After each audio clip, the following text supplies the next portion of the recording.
This is update for July 19, 2022, day 146 of the war, end of the date update.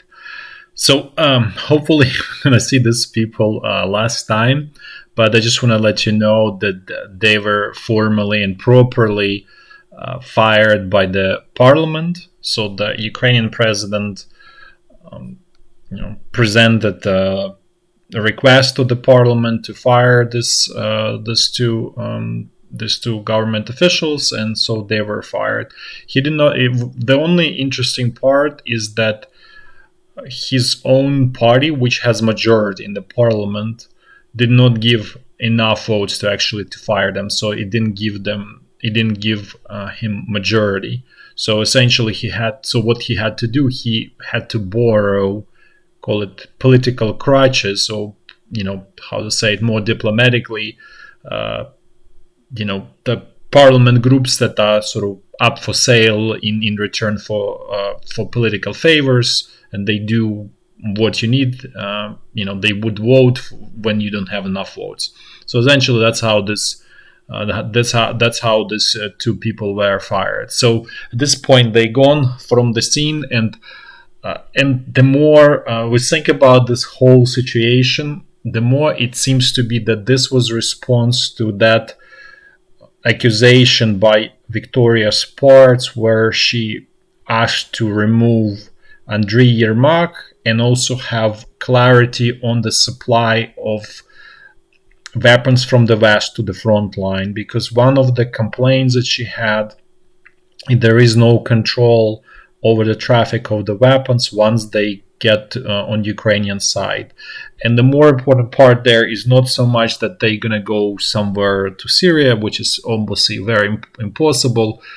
And that's really more of the Russian propaganda topic that they try to sort of spread, that they're going to go to Syria or to some terrorists or something like that. That's not the problem. There were a lot of allegations, and we don't have factual information, that at the most critical part of the fighting, sometime in March, a lot of their javelins and NLAWs, they were actually not getting to the front line, and they were just being stocked at their warehouses in western Ukraine, and some of them were nearly destroyed by Russian rocket strikes. So apparently this has to do with all of that, to improve logistics, to have a control and visibility by the West on how this actually weapons are distributed to the frontline units. Because when she traveled through Ukraine, she actually spoke to many frontline units, so she had actual information from the ground, sort of grassroots information. And a lot of complaints that she had was that those frontline units, they don't get enough, or sometimes at all. Specifically, this specifically relates to March situation, that they didn't have enough, or didn't have at all those NLAWs and javelins, which were critical at that, the most critical weapon at that time to stop Russian armor advances. So now this system was put in place by Ukrainian parliament. So it seems that the Ukrainian president decided to sort of answer to Victoria Sparts, here's your system, we passed the system through the parliament, so you should be happy. Sort of the most important part has been addressed, and then I can kind of keep Andriy Yermak with me, because I addressed the biggest concern, sort of where it's more factual, and then you don't have their sort of clear evidence that he's working for Russia. So therefore, I will just deflect all of those problems to these two people, will make them scapegoats, and then their low level, some kind of like attorneys and some members of this SBU who turned out to be traitors or agents and so on. So we'll just blame them, and that's the solution. That's how we're gonna address this problem.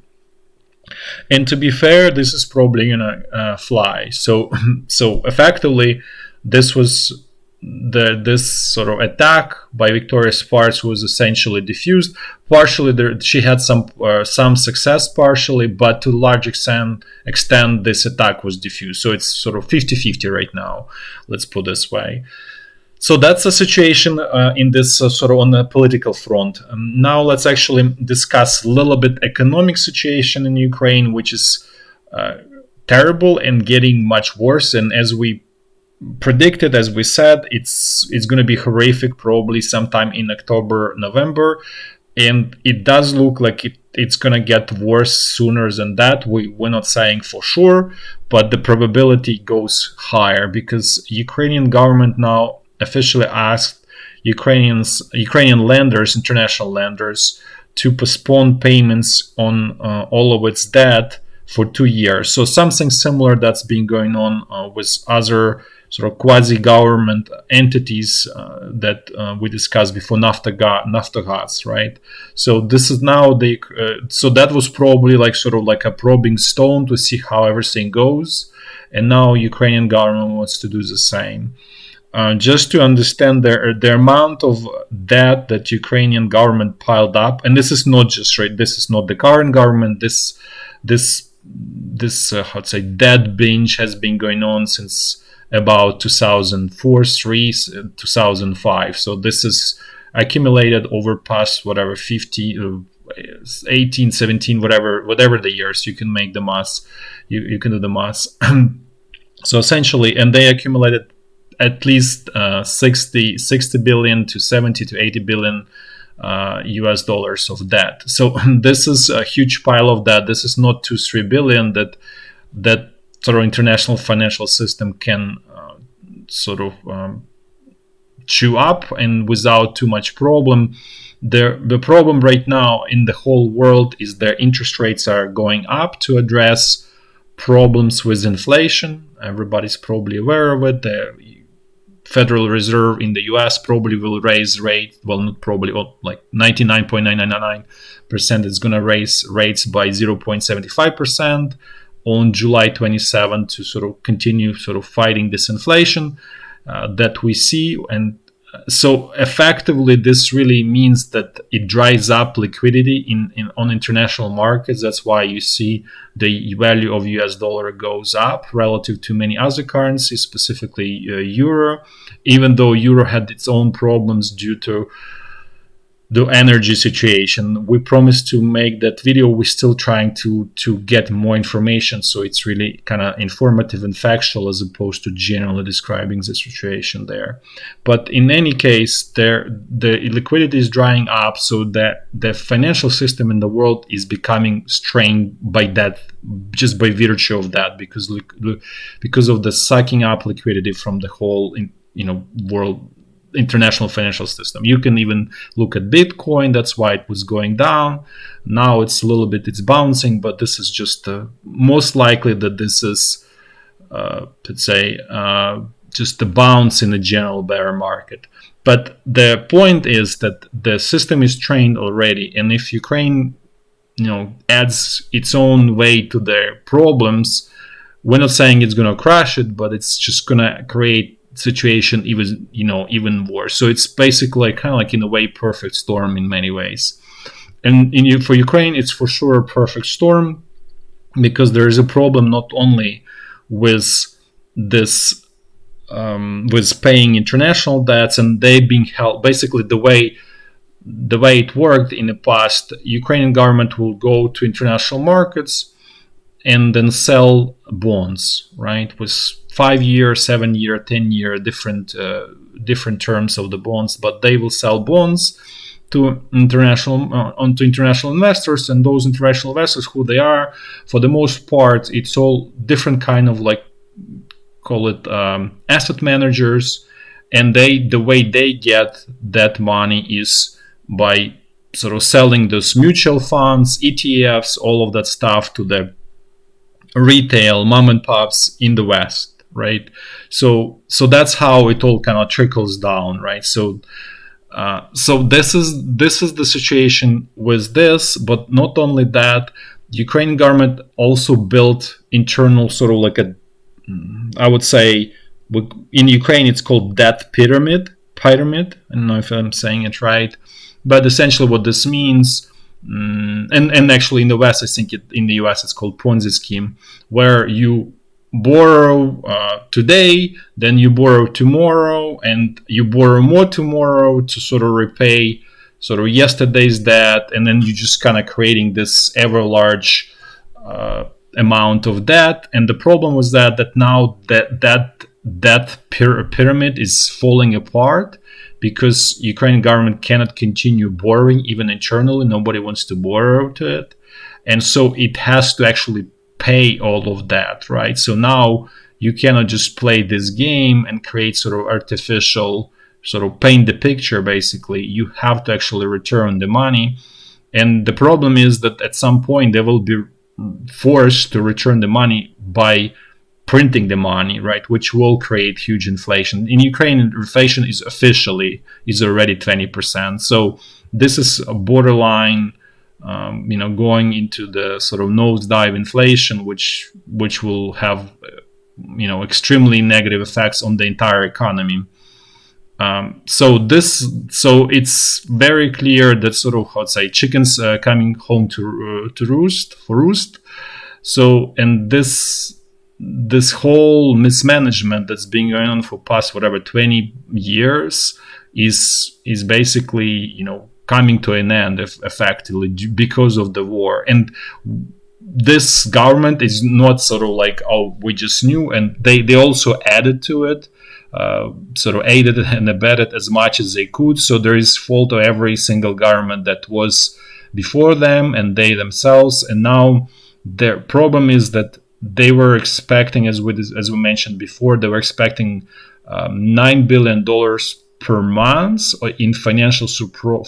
Well, support, that's usually debt, most of it. It's not true support, it's debt, basically financing from the West. And apparently it's not coming because nobody is able to provide that much, for entire country. And it's probably going to be tough sell internally in most countries, especially which was completely outrageous. Ukrainian government said that they would like to institute universal basic income in country.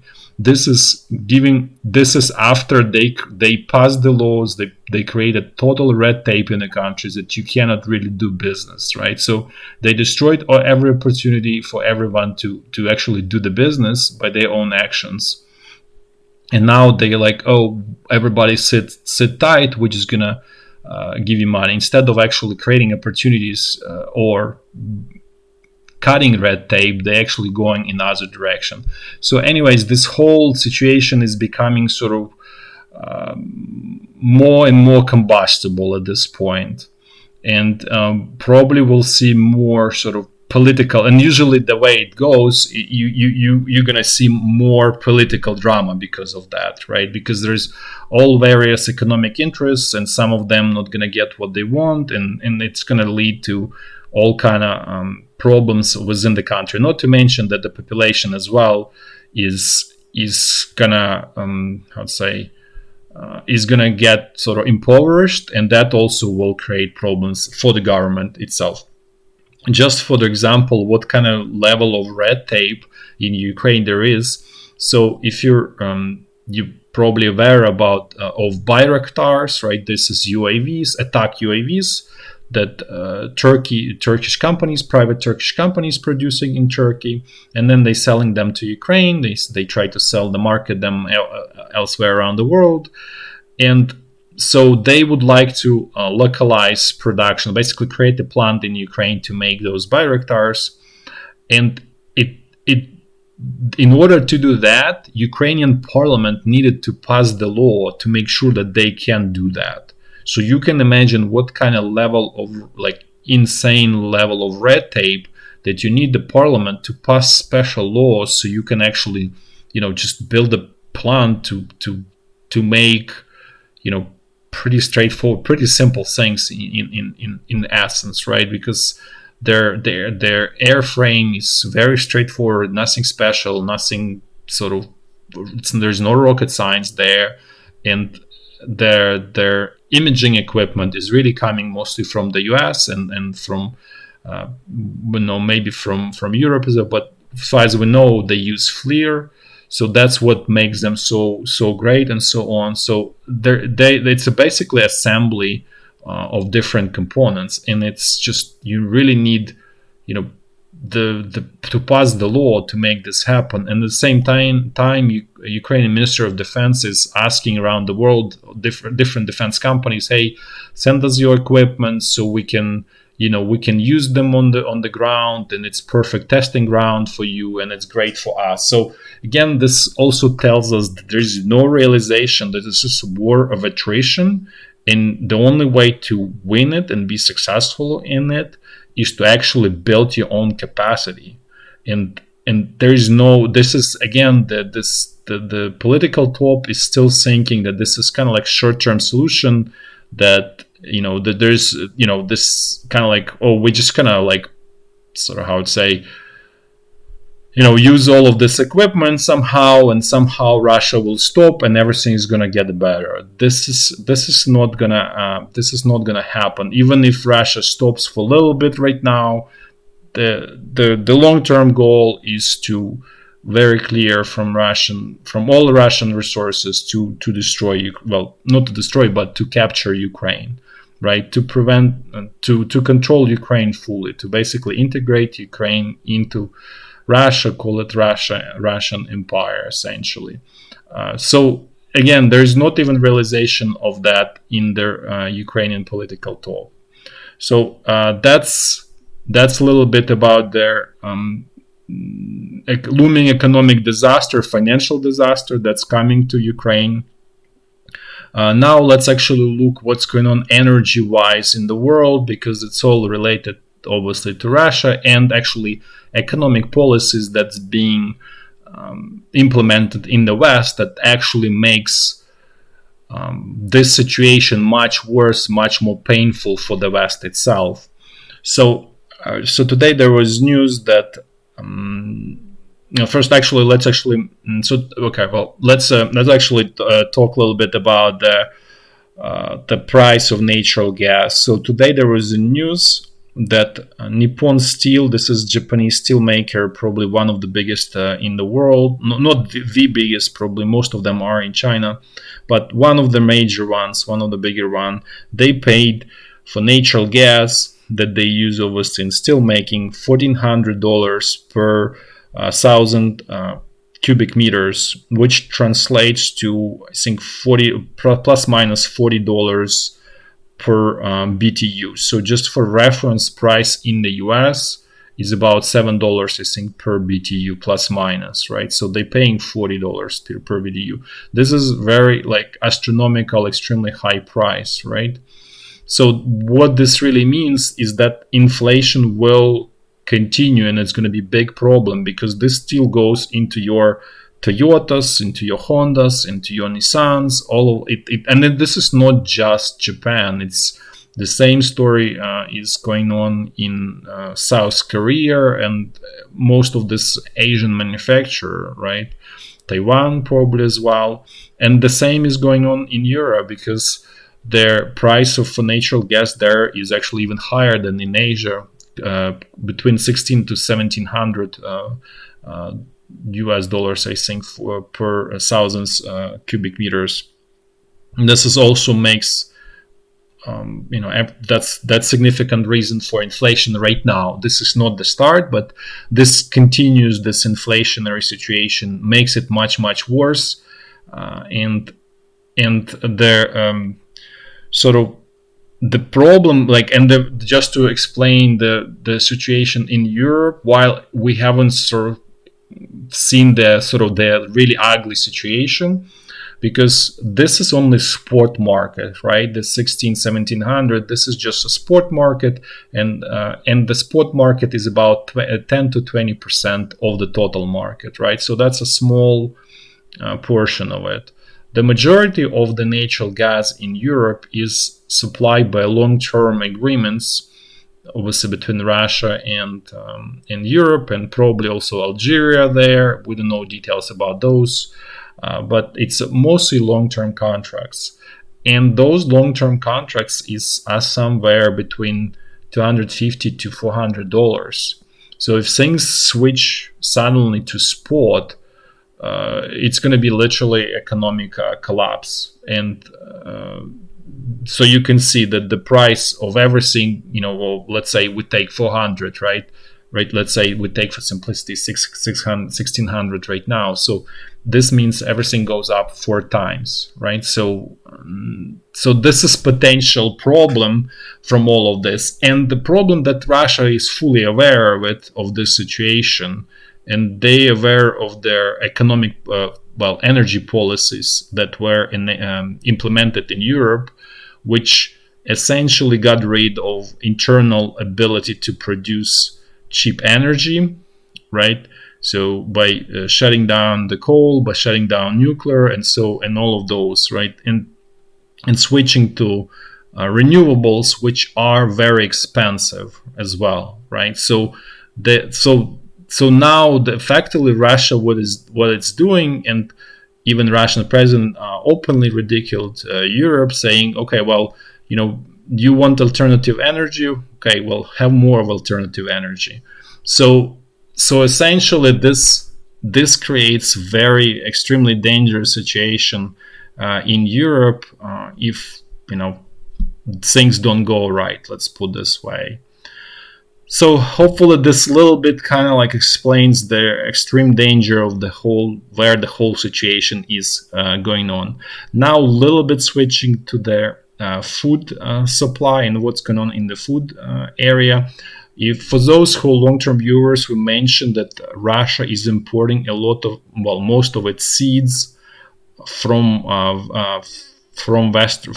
the west, from Europe specifically, and that allowed Russia to increase its yields for grains, for wheat, rye, whatever, corn, everything, by about 30 to 40%, right? So that's why Russia has become such a big exporter of grains to the world market, right? If that stuff all reverses, then Russia will be gone from their international market.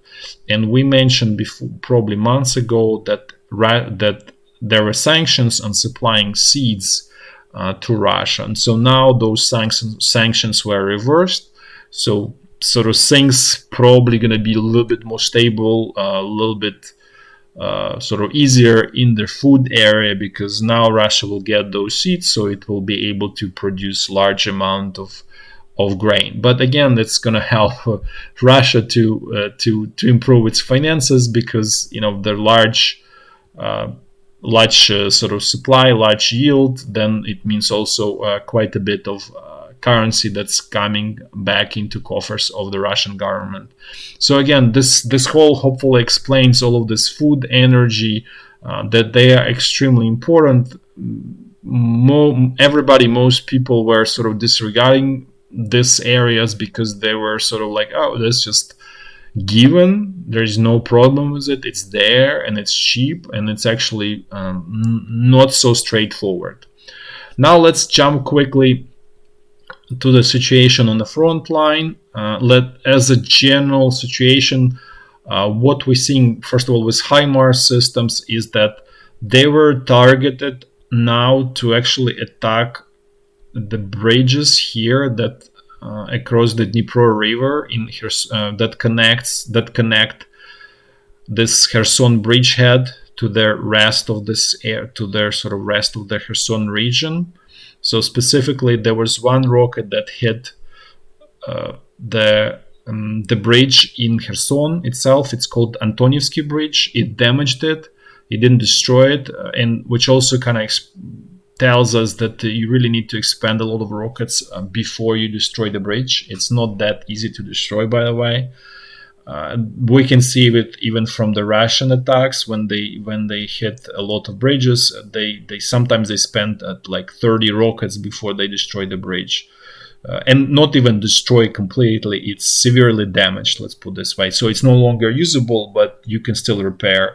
This is actually what's going on right now in this bridge in Belgorod-Dnistrovsky, is Ukrainian forces are repairing it.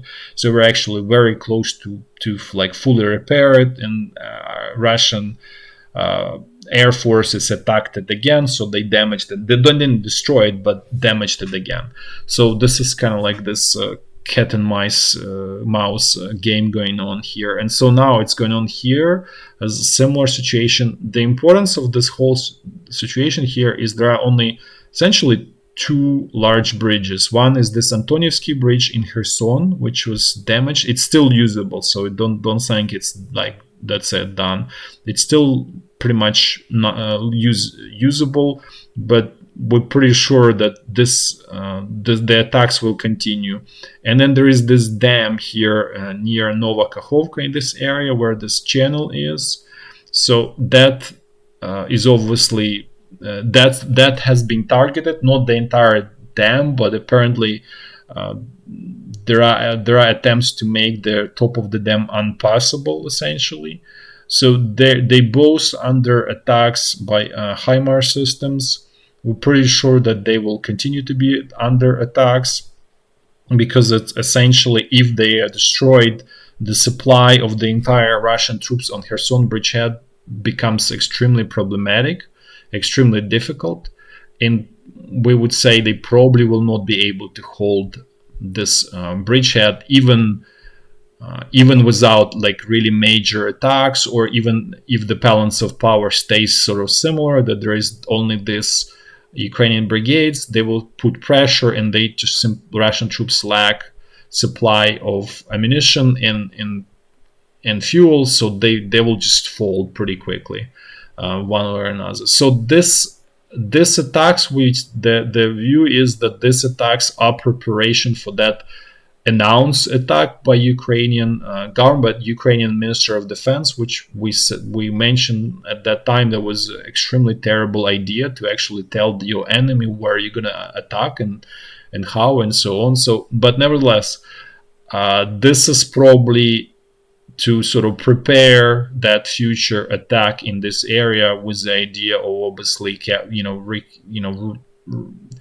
recapturing or liberating this Kherson bridgehead that's being held right now by the Russian troops. So that's all about sort of the strategic situation. Oh, one more thing is about the strategic situation is Ukrainian government is still thinking that they can get some kind of like wonder weapon or Wunderwaffe in German, sort of, because that's where it's coming from, those like 1944-45, where the German population was sort of fed this idea we're building some kind of wonder weapon that will turn the course of the war and resolve all of the problems. So it was it ended up very badly for Germany.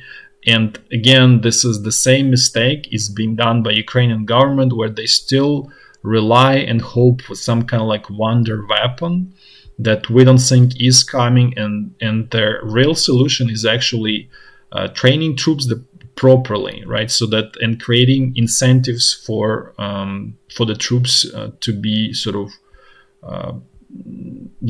successful, creating everything that's possible, changing organizationally, and do all kind of changes, without which all of this the idea of attacks are essentially not possible. That's why you don't see Ukrainian army being able to conduct successful large-scale offensives, because the skills are not there, and then the organization is not there. There are many problems in this area. So now let's finally get to actually walk through the front line. We're going to do it in a clockwise fashion, as we always do, starting from the very north. So again, there is, as always, exchange of artillery, all kind of fire, all kind of strikes. This looks a little bit on the higher level again here. So just stating the fact. Now let's move a little bit south to Kharkiv, east of Kharkiv. Things here were sort of more or less quiet. There is sort of probing attack towards this village Udi, but that's it. There was just probing attack, nothing really major. Otherwise, things here are more or less quiet. Now let's move a little bit more south to, well, actually quite more south to the Izyum bridgehead, to this area. Things here also were relatively quiet. There was probing attack towards this village Dmitrivka, which being repeated again. If you remember, yesterday there was attack again against this village. That was the only attack in this whole area. So the Russian command is extremely sort of predictable, and that's actually makes it, if you do it right, it makes it actually very easy to defend if you know they vary, sort of they have these patterns, similar patterns, and they just keep hitting in the same area day after day. Now let's look what's going on their North Donbass front line. Things here somewhat similar to yesterday. There was a lot of attacks along the entire sort of more or less front line. So there was here towards this village Horivka, there was here towards Ivanodarivka, then across this road that's we mentioned many times is good defensive position. Then also there was attack here towards village Pokrovske and generally along this road that leads to Bahmut. And actually Russian troops had success here. They managed to push Ukrainian troops almost essentially towards the north of the village Pokrovske and kind of push them here, so make it, get closer to the town of Bahmut essentially. So again, this is if we look again at the bigger picture, so as you can see that this is this village Pokrovske, so the Russian troops captured major part of it, sort of southern and eastern part of it, and also pushed Ukrainian troops here that they have defensive position here along the road and pushed them more towards west. The more important situation where they really pushing is they pushing really towards Bahmut, right? It's very kind of like straightforward frontal attack. Nevertheless, apparently Ukrainian troops didn't have great defensive positions in this area, and they were pushed out.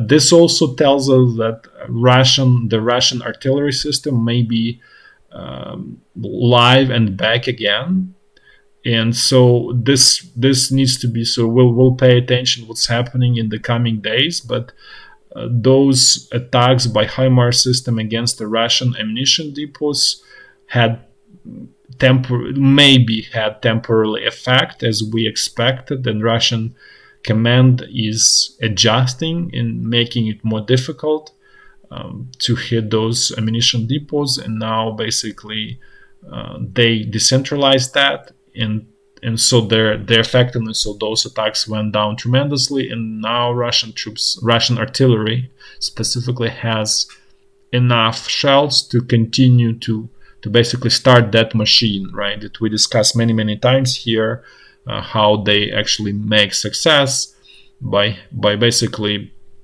creating moon landscape, and then small amount of the infantry follows and just mops up remaining like pockets of resistance. So, and that's why it works from Russian perspective, because it allows you to have smaller number of actual troops, soldiers on the ground, and yet still be successful and conquer the area.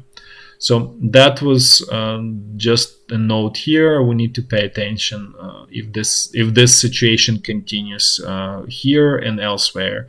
Then also Russian troops attacked here pretty much along the entire section of front line here, Vershina, Samihiria, and this power plant. So well, it's as we put here, Wagner mercenaries here working. Now let's move south. Let's see what's going on west of Donetsk. Things here more or less actually quiet, so there is no essential sort of news changes here.